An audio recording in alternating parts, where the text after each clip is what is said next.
Chers étudiants, bonjour. Nous allons dans cette séance traiter un autre exemple d'outil d'aide à la décision. Nous avons traité étudié par un cas dans l'annexe 2, euh, un exemple sur la loi Pareto et la méthode ABC. Un autre outil qui est mis à la disposition du dirigeant pour minimiser les risques, c'est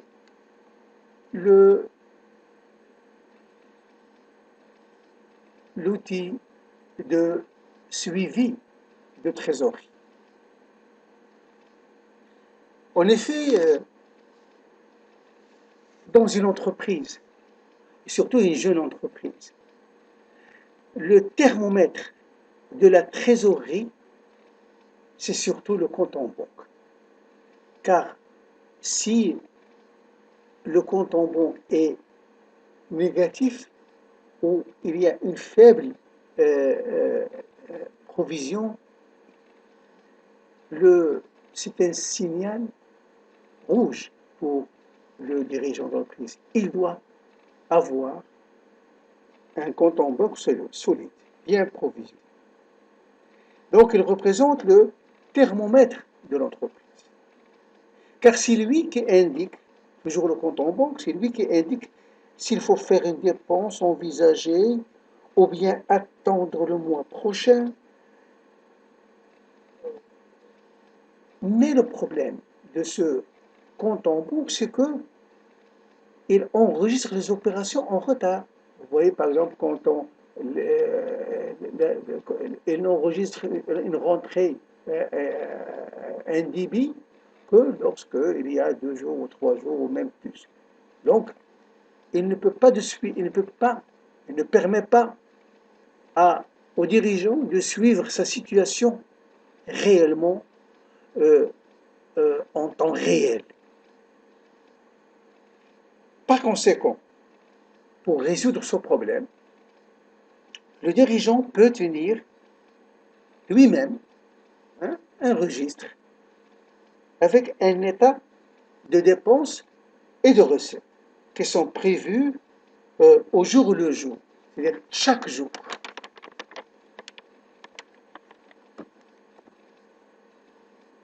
Prenons un exemple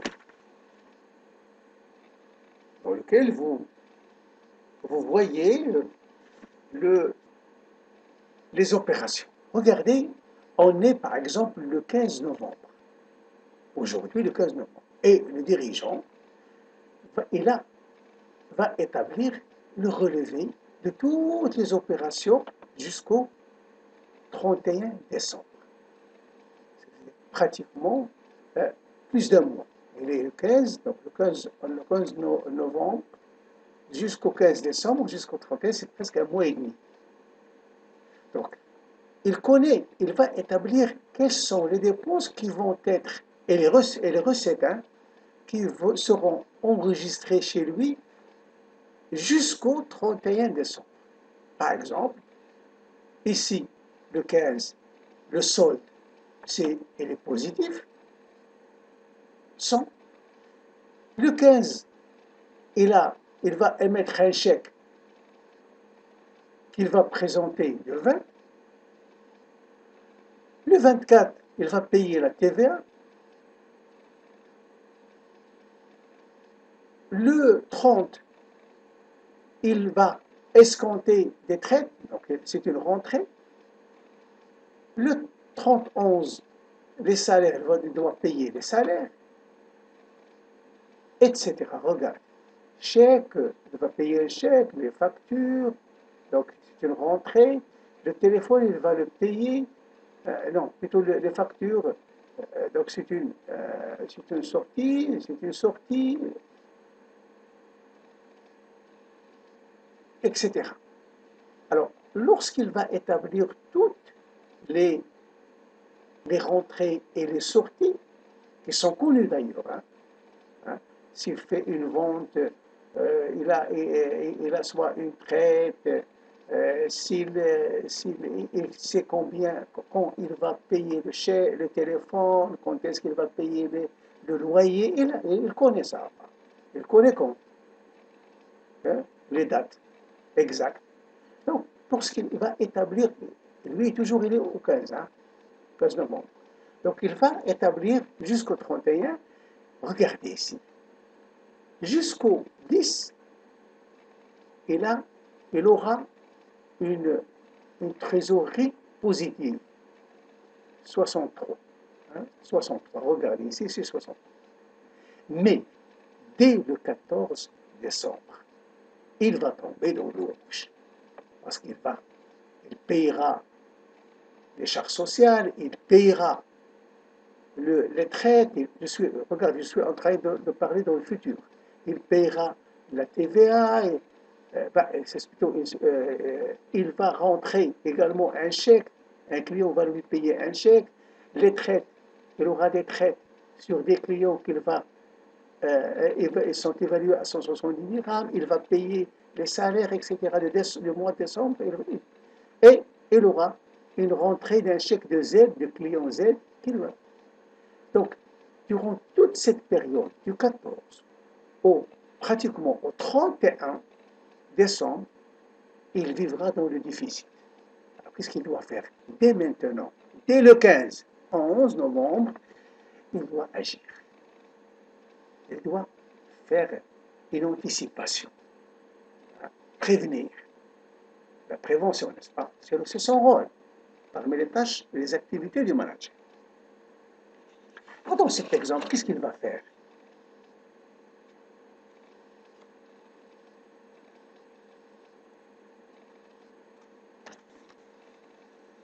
Quelle décision il doit prendre et quelle démarche il doit faire pour justement éviter ce problème-là, ce rouge-là, du 14-12. Donc, ici que entre le 14 et le 31-12, il sera dans le rouge. Il aura une trésorerie négative. C'est grave, c'est dangereux, c'est mauvais.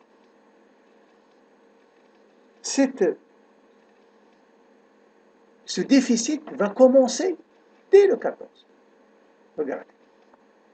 Lorsque il va payer les charges sociales et lorsque la traite, hein, qu'il a signée, hein, c'est un effet à payer qu'il a signé et il va le payer, le fournisseur va l'encaisser ici le 15. Donc, dans ce cas, il doit se préparer maintenant, le 15, pour ce déficit du 14 décembre. Qu'est-ce qu'il va faire? Il va voir d'abord le client Y. Regardez, il est le 15. Il va voir le client Y, qu'il va donner un chèque normalement le 25-12. Il va le voir. Pour lui réclamer le chèque de 40. Est-ce que il va nous démarcher, monsieur le client, est-ce que vous pouvez me payer mon chèque maintenant parce que j'aurai un problème, hein? Donc voilà, elle va lui donner un chèque. Maintenant, s'il négocie avec lui, nous avons dit qu'il doit être habile dans la négociation. Il doit essayer de le convaincre pour lui donner le chèque au lieu de le payer le 25, il doit le payer avant, ici même. Donc voilà, il a pris déjà un 42. Puis, il va essayer de récupérer une des traites qui vont échoir ici, les 170. Il va également essayer d'aller vers les clients, ces clients pour leur demander de prendre une partie, sinon toutes les traites, une partie des traites, qui va l'ajouter à 42. Donc ce sera par exemple 28, une traite de 28, etc., ou 30, ou 20 dirhams, ou 200 dirhams, etc., pour aller. Donc il va l'ajouter à cela. Ici. Et également le reste, parce qu'il y aura au moins, regardez, au moins il y aura 120 dirhams ici. 120 dirhams ou 160 dirhams au départ.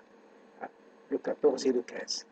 Donc il doit préparer pour rembourser ses traites maintenant. Donc il va chez le client pour lui réclamer les 42. Il va chez le traites pour prendre une partie. Et ce sera encore meilleur s'il prend toutes les traites. Donc il aura au moins ici 170 plus 42. Et il va chez le banquier. Chez son banquier, il va lui dire, attention, j'aurai un problème ici, le 14. Est-ce que vous pouvez me donner une facilité de caisse, un découvert, pour, permettre de faire face au, au déficit qu'il aura. Donc regardez, il a pris, ici, le 15, il a essayé de négocier, il a pris ça, et il a pris ça, il l'a dévancé. Au lieu de le payer le décembre, ils sont pris au mois de novembre, déjà au 15.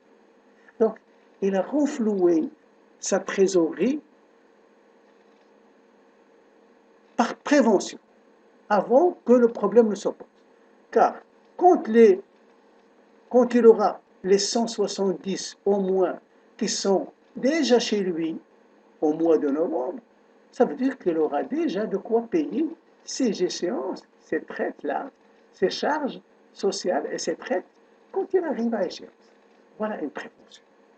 Ensuite, à la fin du mois de décembre, ici, quand il est ici, à la fin du mois de décembre, il est toujours ici, hein, il est toujours au mois de lui, il est toujours au mois de 15. Il va dire comme ça, à la fin du mois de décembre, quand le client Z me règle les 58, ici, il va donc le prévenir. Il va dire, monsieur, s'il vous plaît, vous avez un chèque que vous me payerez les 58, attention, hein, il ne faut pas me le retarder, il faut me le payer. Et s'il veut le payer maintenant, ce sera encore mieux. S'il veut le payer ici, s'il veut le payer avant. Si c'est un client fidèle, un client avec qui il est en confiance, il peut le démarcher. Sinon, au moins, il le paie le 31. Il va le voir aujourd'hui, hein, le 15. Il va lui dire, s'il vous plaît, le chèque que vous allez payer le 32, préparez-le moi dès maintenant, s'il vous plaît, je vais prendre le 31. S'il le donne avant, tant mieux. Sinon, au moins, il le prévient que il va le payer. وذكر فإن الذكرى تنفع المؤمنين. Donc il va le relancer ici pour que le client n'oublie pas. Et qu'est-ce qu'il va faire autre chose? Il ne va payer que le client, que le fournisseur le plus urgent, ici. Ici et ici. S'il y a un fournisseur, les factures à payer, toutes les factures à payer, les fournisseurs qui peuvent attendre, il va les dire, il faut attendre, je ne vais pas vous payer, par exemple ici. Attention, cette traite-là, cette facture, hein, il y a une facture où cette, bon, les factures, je prends ici, la voici par exemple, celle-là, le 14. Il va dire à ce monsieur, s'il vous plaît, j'ai un petit problème, je ne peux pas vous payer le 14. Est-ce que vous pouvez me donner un délai? Je vous paierai non pas au mois de décembre, mais au mois de janvier. C'est négocié. Hein. Il va voir également d'autres facteurs. Celle-là, par exemple, celle du 3-12. Il va chez le fournisseur, il va lui dire, s'il vous plaît, la facture du 28, est-ce que vous pouvez me la retarder, me donner un délai pour que je vous la paye au mois de janvier. Donc, il diminue les charges, déjà. Donc, comme ça, en attendant le paiement du client Z. Et dans ce cas, quand il aura ce paiement, il peut payer ses factures. Et également, s'il aura un autre, ici, il va encore chez le, chez le banquier et il va le donner, par exemple, parce qu'il a demandé au mois de décembre une facilité de caisse, il va demander également une autre facilité de caisse au mois de décembre. Et comme ça, il a prévenu dès le mois dès le 15, hein, dès la quinzaine du mois de novembre, il a prévenu, il a ramassé les liquidités pour faire face à cette date. Et à l'avance, hein, c'est la prévention. C'est pour cela qu'on dit que le manager doit être proactif. Aller au-delà devant des problèmes pour les régler et ne pas attendre que le problème se pose. S'il ne fait rien, par exemple ici, ben, il va un jour, le 14, il sera en difficile. Et ainsi de suite. Il aura tous les problèmes. Donc, il va faire un travail au coup par coup. Donc, ce n'est pas une bonne gestion, ce n'est pas une prévention. Donc, comme je l'ai dit tout à l'heure, voilà, entre le 14 et le 31, il va avoir un déficit. Qu'est-ce qu'il va faire? Pourquoi il a un déficit? Parce que le chèque, il sera payé, le chèque de la CNSS, 16, et la traite de 15. Donc, il doit se préparer dès maintenant pour régler ce problème. Il va voir le client Y pour lui réclamer son chèque de 42. Il doit essayer de récupérer une détraite de 170 que nous avons vu tout à l'heure. Et il va prévenir le banquier pour lui demander une facilité de caisse, un découvert. Il va prévenir le client Z le 31, qui va payer le 31 décembre pour lui donner, s'il peut, lui demander de payer le chèque maintenant, sinon au moins il doit le régler le jour J, le jour venu, précis, et il doit négocier avec les fournisseurs pour ne payer que les clients, que les fournisseurs les plus urgents, en attendant d'encaisser le chèque du client Z. Donc voilà, et bien sûr, s'il a un autre, s'il voit un autre déficit à prévoir, il va voir son client à nouveau au mois de décembre pour lui dire donnez-moi un nouveau découvert, une nouvelle facilité de caisse. Donc, de cette manière, le dirigeant sait donc donner le temps pour agir tranquillement. Quand il aura, donc il ne sera pas sous pression parce qu'il a pris ses dispositions à l'avance. Voilà, chers étudiants, un cas d'exemple d'un outil d'édition qui est le suivi trésorerie. Merci de votre attention.